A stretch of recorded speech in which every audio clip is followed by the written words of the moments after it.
సిమ్లో పెట్టుకోవాలి. బెల్లం కరిగేదాకా చూడాలి, ఉండలు లేకుండా. చూసిన తర్వాత జల్లెడ పట్టుకోవాలి. సిమ్లో పెట్టుకొని చేసుకోవాలి, లేకపోతే మొహం మీద పడుతుంది.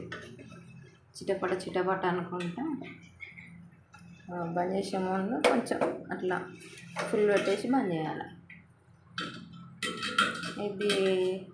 ఈ పానకం మన గోధుమ పిండి తీసుకున్నాం కదా, అందులో కలుపుకోవాలి.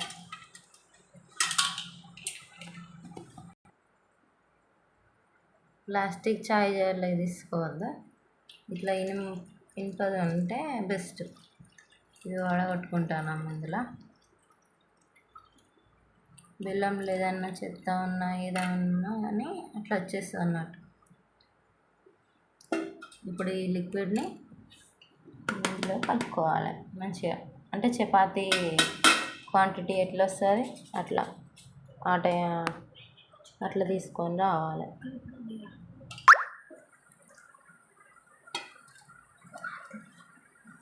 కొంచెం కాలుతుంది, చూసుకోవాలి.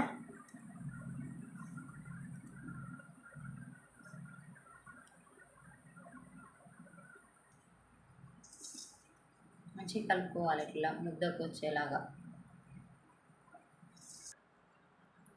ఇట్లా ఈ విధంగా రావాలి. మాకు కొంచెం పానకం ఎక్కువైంది అనుకోండి, ఎక్స్ట్రానే కలిపిన. మళ్ళీ ఏమైనా తక్కువ పడితే మళ్ళీ ఎట్లా అన్నట్టు ఎక్కువనే కలిపిన. మూత పెట్టేసుకోవాలి. ఒక 1/2 అవర్ తర్వాత చేసుకుంటే మంచిగా మెత్త పడుతుంది, నానితే మంచిగా వస్తుంది. మా హనుమాను మంచిగా వాడుకున్నారు. ఇక మా హను ఈయనే, ఇక మా మను మంచి గాఢ నిద్రలు. వీళ్ళు లేచే వరకు ఆ స్నాక్స్ మంచిగా చేసి పెట్టేసేయాలనుకుంటాను. మరి ఏమవుతుందో. ఇంతకుముందుకే మా చిన్నోడు లేచిండు, మళ్ళీ వాడుకున్నాడు జోగొడితే. ఇప్పుడు చేసుకుంటున్నాం. ఇట్లా లడ్డలు చేసుకొని ఆయిల్ డిప్ చేసుకుండా చేస్తే మంచిగా నీట్గా వస్తాయి. డిఫరెంట్ షేప్స్లలో ఉన్నాయని చూడకండి, మాకు చేయడం రాదు, ఏదో అట్లా చేస్తాను.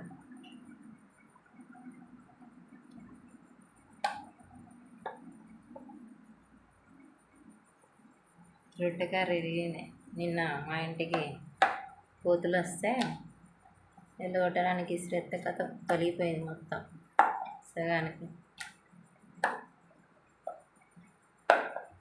నూనె అంతా కింద పోయింది.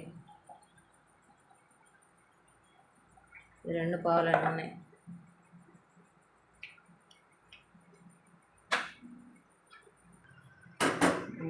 నెయ్యి కొంచెం కర్రగా తీసుకోవాలి. నెయ్యితోనైతే పిల్లలకు కొంచెం హెల్దీ ఉంటుంది కదా, టేస్టీ కూడా ఉంటుంది. నా పిల్లలు నెయ్యి అంటేనే తినరు. ఈ విధంగానైనా చేసుకోవచ్చు. మీ ఇంట్లో పిల్లలు నెయ్యి తినకపోతే ఈ విధంగా చేసేయాలి, బెస్ట్. కాల్చేటప్పుడు నూనె యూజ్ చేయకుండా నెయ్యి యూజ్ చేస్తే మంచి టేస్ట్ వస్తుంది, పిల్లలు కూడా తింటారు. సిమ్లో పెట్టి చేసుకోవాలి, మంచిగా నీట్గా అవుతుంది.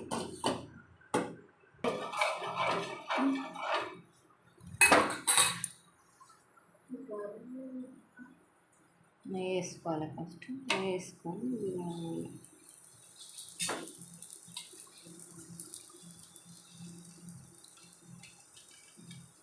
దోశ పైన మీద వేస్తానని ఏమనుకోకండి, నాకు కొత్తగా నేర్చుకున్నా.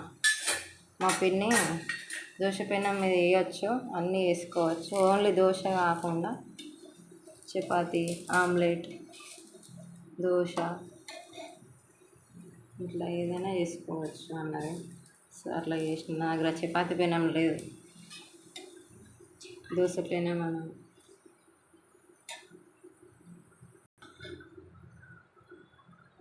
ఇలా సర్వ్ చేసుకుంటాం బాక్స్లో. మళ్ళీ నెయ్యి, మళ్ళీ చపాతీ కాల్చుకోవాలి, మంచిగా పిల్లలకి ఇచ్చేసేయాలి. వాళ్ళు లేవక ముందుకు వేయాలి.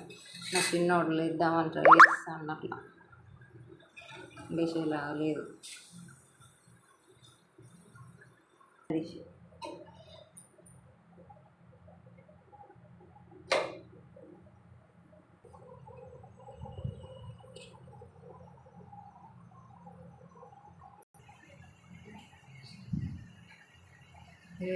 తినచ్చు ఇక పిల్లలు ఏం లేదా లేచినాక ఇవ్వడమే కలుతున్నాయా కలుతాయి కదా మరి